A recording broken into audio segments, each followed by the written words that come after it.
Welcome to the TNT podcast. This is Thomas Lindsay and our Roy Bettle. guest, Roy Bettle. Alrighty, and today we're going to be talking about clixnet. So I'm a salesperson for clixnet, and he's going to explain everything about clixnet and how it works. All right then. Um, so clixnet is about 20 years old. It's a service that you've probably never heard of because every single customer we've ever had has made us sign a fairly binding non-disclosure agreement. Our theory is that they don't want us to be able to use their success story with us to do business with their competitors, but nobody's ever actually said that to us. What we do, if you think about how internet advertising is done today, you have a product or a service. You work with, Facebook, Google, Amazon, um, LinkedIn, Twitter, so forth, the big tech giants, and you advertise your product or service over their platform, utilizing their algorithms, their AIs, and so on and so forth. And it works. It really does. The challenge is it's incredibly expensive, number one. Number two, even though these platforms do drive a tremendous amount of internet traffic, they still only make up a fraction of the total internet. Out in the total internet, as I'm sure you're aware, there are about 300, I think it's around 350 right now, independent ad networks with names like Taboola and Rev Content, Outbrain, and Jing, and so on and so forth. Yeah, AdGate Media is one I've used. Yeah, AdGate Media is another one. There's a whole bunch of them. The challenge is that these folks are not closed ecosystems like Facebook and Google and so forth, YouTube, etc. So they don't have as good of metrics. They don't have as good of intelligence about the traffic on their networks as a Facebook would have, for instance. What we started doing about 20 years ago, we had a client come to us and ask us if we knew of a way to really help them stretch their advertising dollar. And we did because we'd been working with some of these ad networks back in the day and we understood some of their stuff and we had developed metrics on some of their traffic for a project that we did, decades ago. And so we knew it was possible, but nobody really had a system that A, spanned all of these independent networks, and B, was actually, accurate to the point that it became a value add, right? So we started developing a narrow focus AI whose job it is to know which of these independent ad networks have prospects whose browsing history indicates an interest in a particular product or service. Over the years, we have provided this service to a whole bunch of companies. The most traffic we've ever driven for somebody at this point was 22 million unique visitors a month. And we held them at that level for, um, I think it was 3 years, 3.5 years. So And then they wait, got, each month had 22 million visitors? yeah, Wow, so not just one time, but every month. every single month. We, Wow. we kept we kept them over 20 million unique visitors a month for about 3.5 years. And man, if I could use brand names and let me just put it this way: periodically, you'll suddenly see ads for something, and it's something that you're interested in, and you'll see this ad everywhere. There's a good chance they're our client. We do this for a lot of people. Uh, every kind of product, just ebooks, investment opportunities, decentralized finance, and investing in real estate, uh, weight loss supplements, memory enhancement supplements, uh, testosterone boosting supplements. We every if you, I don't care what the product service is, it doesn't make any difference. Yeah.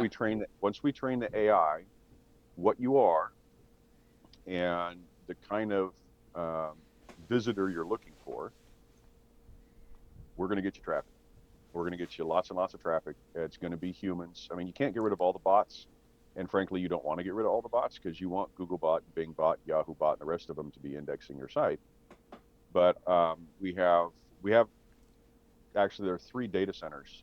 We have technology in three data centers on three continents that's dedicated exclusively to scrubbing bots. So the traffic that we send to somebody is we're averaging about 4% bots right in that general range. So if we send you 100 page views, 96 of them are actually humans.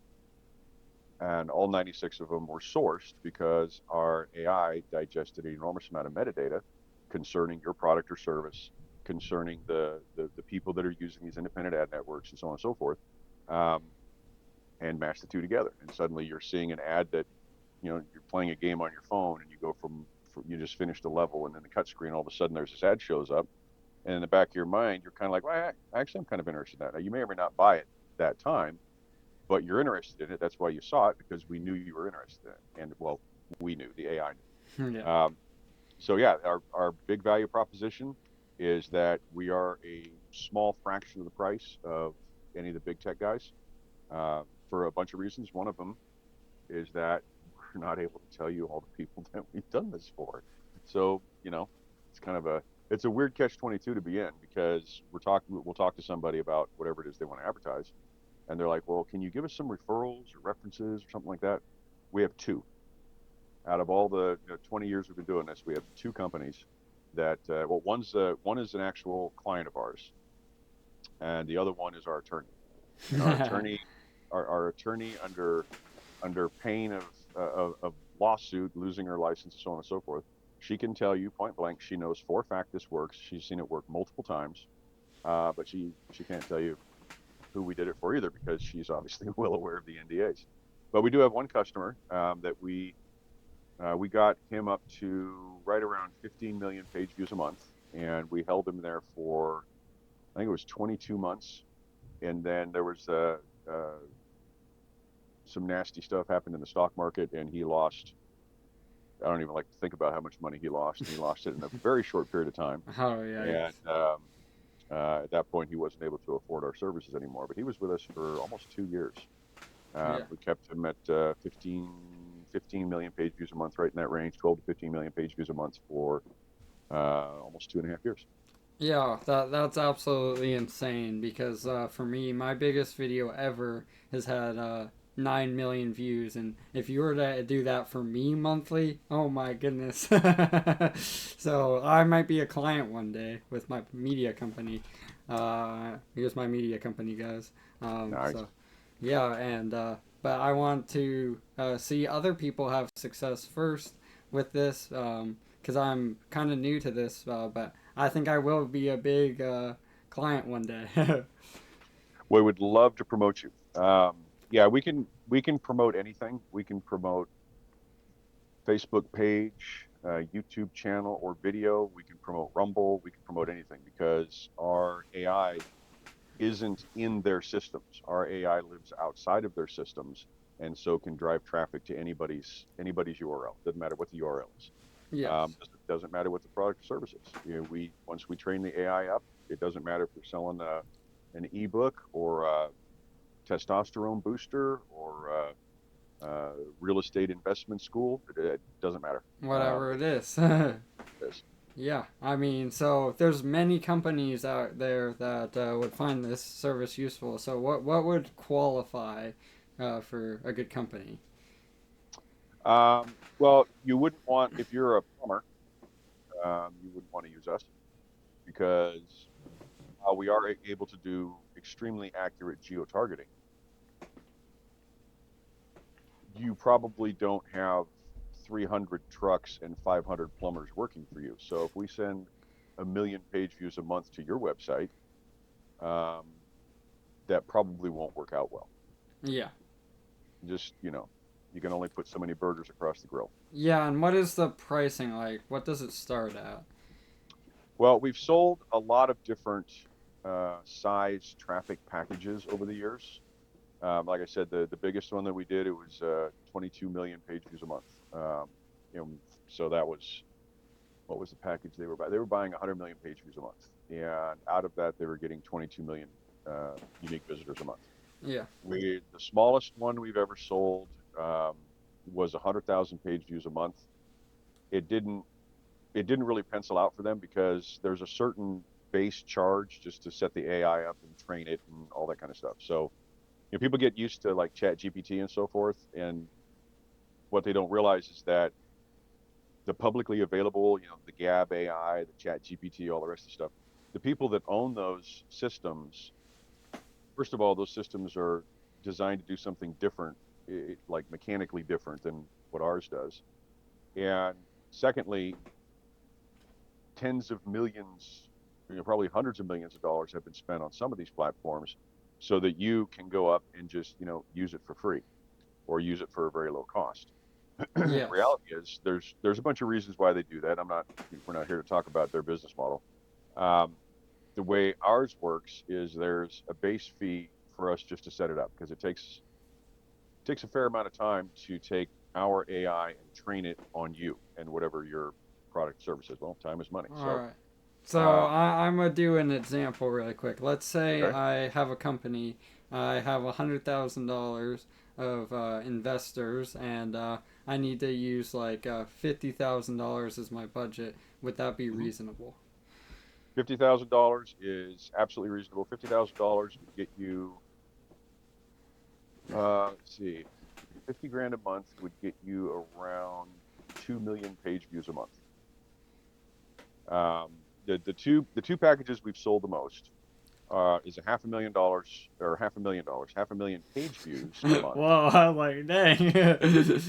I'd like to sell a few more $500,000 a month ones, but those don't come along very often. Yeah. Um, the two that we've sold the most are 500,000 page views a month for $20,000 a month, and 1 million page views a month for $40,000 a month. If to some people that sounds really expensive, to anybody watching this who's been actively using Facebook and Google and the rest of them for some period of time, um, that's a small fraction of what it would cost you to drive that kind of traffic using one of the big tech platforms. And we know that. Yeah. So those are the two most popular, and like I would try honestly, like I would try the $40,000 package because like just to see how it goes, and the thing is you gotta make sure you have good enough hosting too because Namecheap is what I use, and they said they had unlimited hosting, and my website when it got really big. It was called tomtrobooks.net. Like it had all these issues, and people were like, "What is going on?" So well, if you get too big of a website, you provide hosting services, correct? We do have a high performance hosting network. I would tell you that every single customer we've ever had, they, oh no, we're fine. We've got unlimited this and unlimited that, whatever. We're like, okay, cool. Um, every single one within the first month of having us drive traffic for them have switched over to our network because the way a CPU is architected, um, it's much better at sustained action. Like transferring a gigabyte file from point A to point B. That's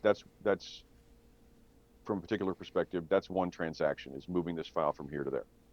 Yeah. When you're a website and you're 150 kilobytes is the page that's getting advertised, let's say, just for example, when we're sending 1 million people a month, which is 33,333 people a day, are hitting that 150K web page, it's constantly having to be updated and updated and updated and updated. And CPUs, the way 99.999% of hosting companies out there do it, your virtual machine or container like Docker or Kubernetes or whatever, you're you have a fraction of a CPU, you have a fraction of the available RAM, you have a fraction of the available storage in that physical box, um, and you have a fraction of the available bandwidth. And what they tell you is it's unlimited, but what most people don't do is the math to figure out what unlimited means based on the amount of resources that are actually part of your virtual machine. When we do when we do hosting for somebody like Terry, the 15 million page views a month guy, when he was hosting with us, there were 22 servers involved in keeping him up, um, and load balancers, database servers, web servers, all that kind of stuff. Not all of them were physical, but the ones that did all the heavy lifting, like he had 3 physical dedicated web servers load balanced by 2 physical dedicated load balancers. And that's, at 15 million page views a month, that's what you need. A lot of folks don't realize that, so they have the Namecheap host, they have the GoDaddy host, they have the what a Bluehost, whatever, some of these other hosting companies out there, and they in the contract it says unlimited, but they don't do the math to figure out how much can fit through the pipe. And we start throwing a million page views at them, and they find out real quick unlimited doesn't mean unlimited. Yeah, I even figured that out, and I only had 136,000 page visits. So yeah. Yep. We start throwing a million page views at somebody. And the other thing too is we're not. It's not a super expensive hosting platform. And somebody hears, "Oh my God, 22 servers. That's a lot of money." Um, so he had between the virtual machines and the physical machines, he was spending 2,500 a month, I think.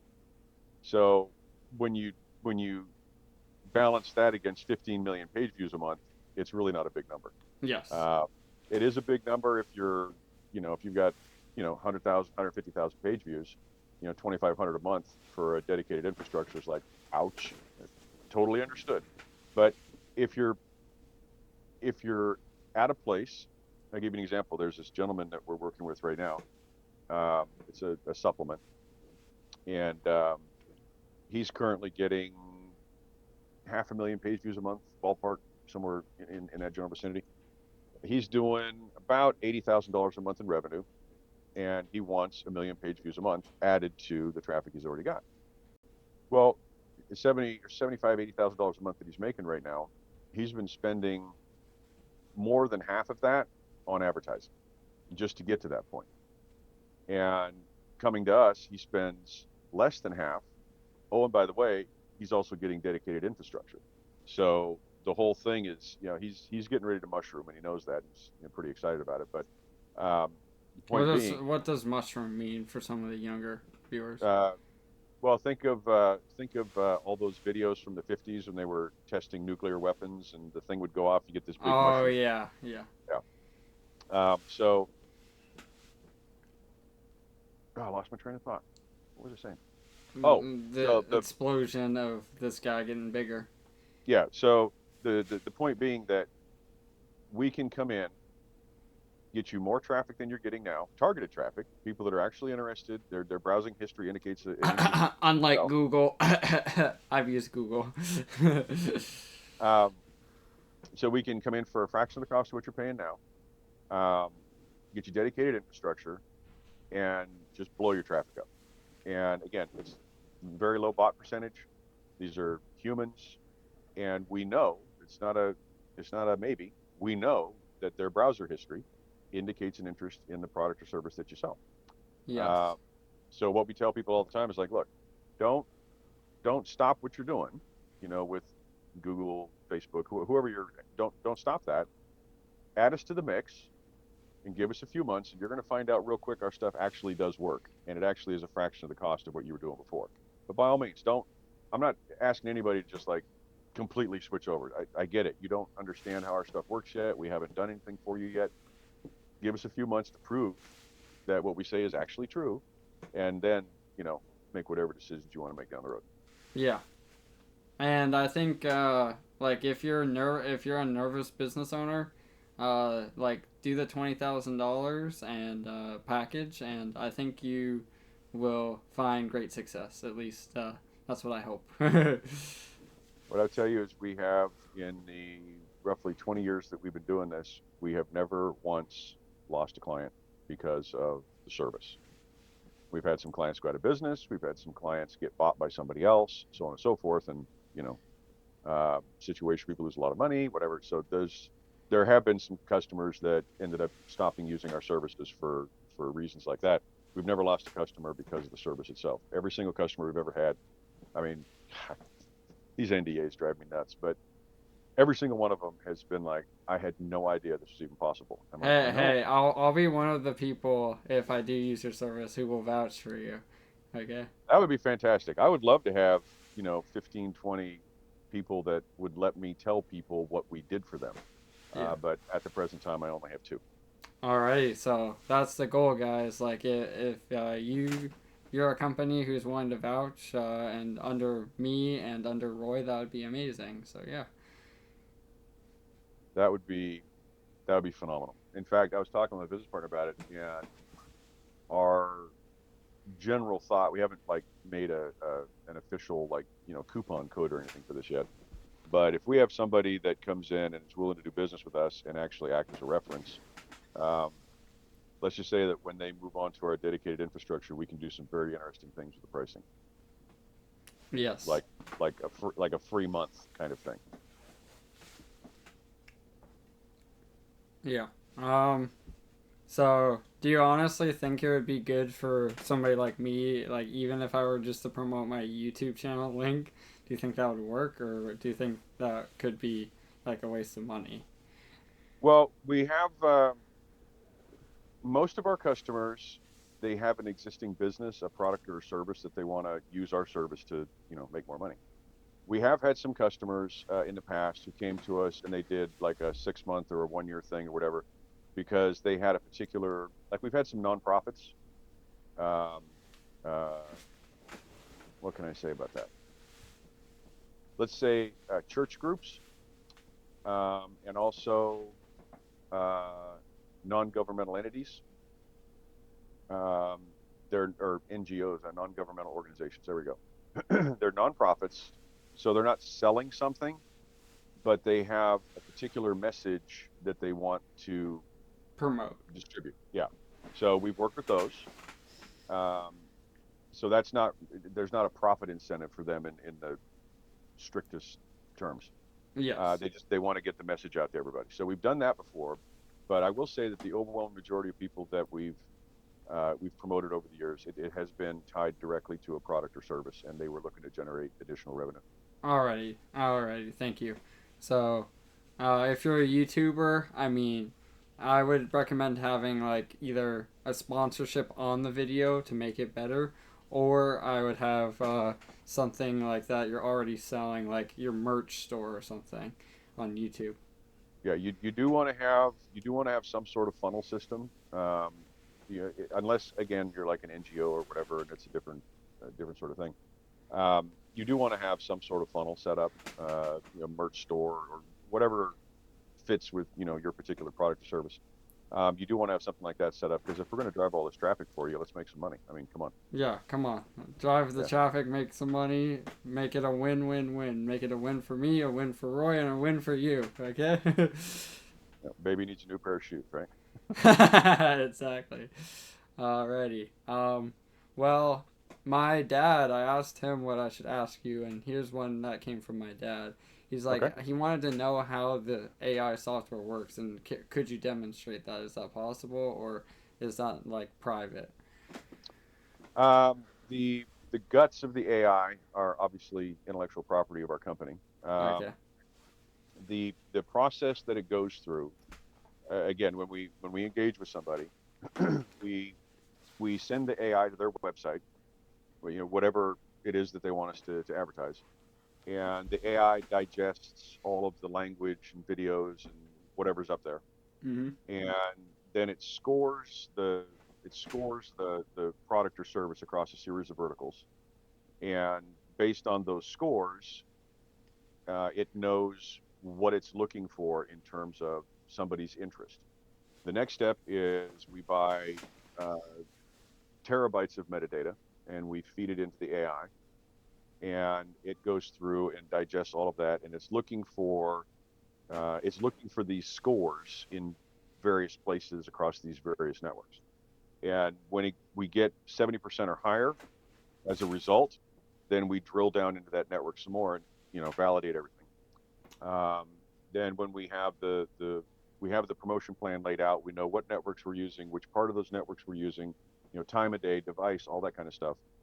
Then we tell the customer we need the following ad formats from you, like dimensions. Is it going to be video? Is it going to be static? Whatever, because the AI figures out that the people that we're going to be sending these ads to, their browser history indicates a preference for video ads, or it demonstrates a preference for static ads, whatever. So they get the ads to us, and the AI then manages all the impressions of those ads in those places in those networks. And we have UTM tracking codes and all that kind of stuff, so they know that it's actually us. That's this is where the traffic's coming from. Trying to think what else I can tell you that. doesn't go too deep into. Oh, can we prove it? Absolutely. In fact, the last client that we got here a little bit ago, they wanted to see us prove it, and I said, okay, what's the one page on your website that gets the least amount of traffic? And they said, oh, it's easy, FAQ page. Nobody ever goes to the frequently asked questions page. I'm like, okay. I said, all right, so we're going to drive traffic from.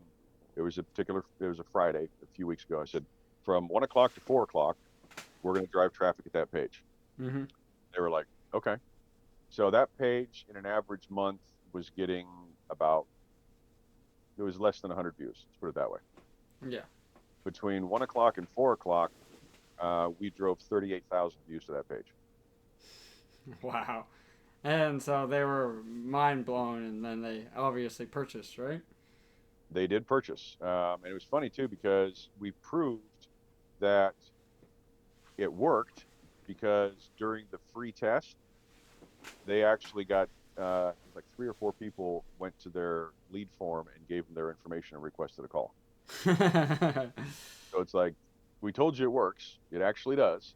And we've done that before for a number of customers where they Because I have my uncle, he owns a research company, and he was just Mhm. worried that it might be a scam. But if you're able to do that same thing for him, I think he would be a client.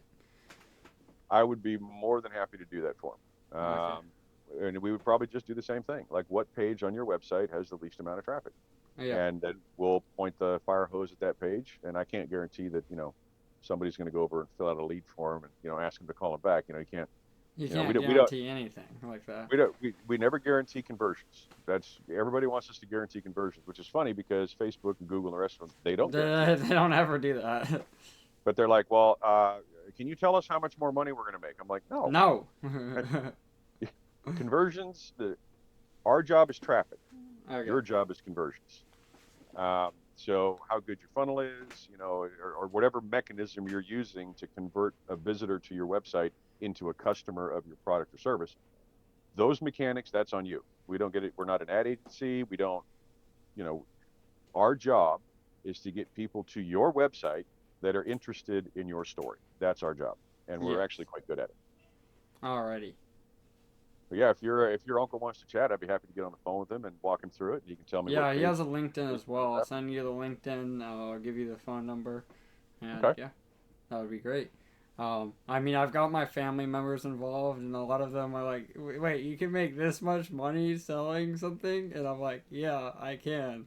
And they're like, "Well, we don't believe you until you get a sale." So I'm like, I'm trying to get a sale really bad. So that's why we're doing the podcast. We're gonna do anything in my power to get a sale. I've been contacting a Danish computer company. I've been doing a lot of stuff to try to get a sale. So yeah. Yeah, when you have a conversation with somebody and there's any level of interest on their part, let me know. I'm happy to do this kind of conversation with them as well. We're we're we're we're a very transparent outfit. It either works or it doesn't. There's no gray area. There's no in between. It works or it Yeah. doesn't. And like I said, we've only got 2 customers so far that are willing to act as, well, one customer and our attorney. But we do have 2 people that will tell you point blank it actually does work. We've seen it. Yes. And Alrighty. then if somebody wants to, we'll take a we'll take a couple hours on a Friday afternoon and send them 35, 40,000 page views. Hopefully it doesn't crash their server, but yeah, we'll send them some traffic and say, look, from this time to this time, we're going to drive traffic for you, Yeah. and they will watch that web page traffic go boom. Yes. So I mean, this company clixnet seems great, and I mean, I'm just excited because uh, I mean, like if you're able to get on a phone call with these people and give them like a small free trial, I feel like that their confidence level will go from here to, okay, and that's been my main issue with it. They're like, well, I've been talking to people and they're like, well, I've never heard of this clixnet before, and I'm nervous and I don't know how this I know. works and blah blah blah. And I try to convince them, hey, I can let you talk to the owner and stuff. I don't Hmm. know how this works, so this is actually helping me as a salesperson and as well as the audience to understand how it works. So Yeah, yeah, have them watch the podcast. And if they want me to, I'm I'm more than happy to get on the phone with them, answer any questions that they have. It's a real company. It's been around for over 20 years now. I mean, the domain name is, we've owned the domain for 15 years, I think, or 13. So we didn't show up yesterday. We've been doing this a long time. We've just had our hands tied for a couple of decades as far as being able to, refer to people that we've done this for. Yeah, this is not 100% about clixnet, but also like some people have asked me to ask this for you. Like we see you've been like a CEO for like three different companies. So how is being a CEO for different companies, and how did you get started? Um, my personality is I'm the guy that if something needs to be done, I'll just do it. It's not that I don't want other people to help me. It's not that I'm a not good team player, blah, blah, whatever. I just have that thing in me that something needs to be done, so I'm just gonna do it. Exactly. And when you have that sort of mentality and you've had some success in business, which I have had, you find people asking you to be in charge because you're willing to take risks. You're willing to, the buck stops here. When I take a risk, I take the responsibility. And finding people who are willing to be responsible for something at um, a high level within the organization, there aren't as many people willing to do that because there's a lot of potential exposure.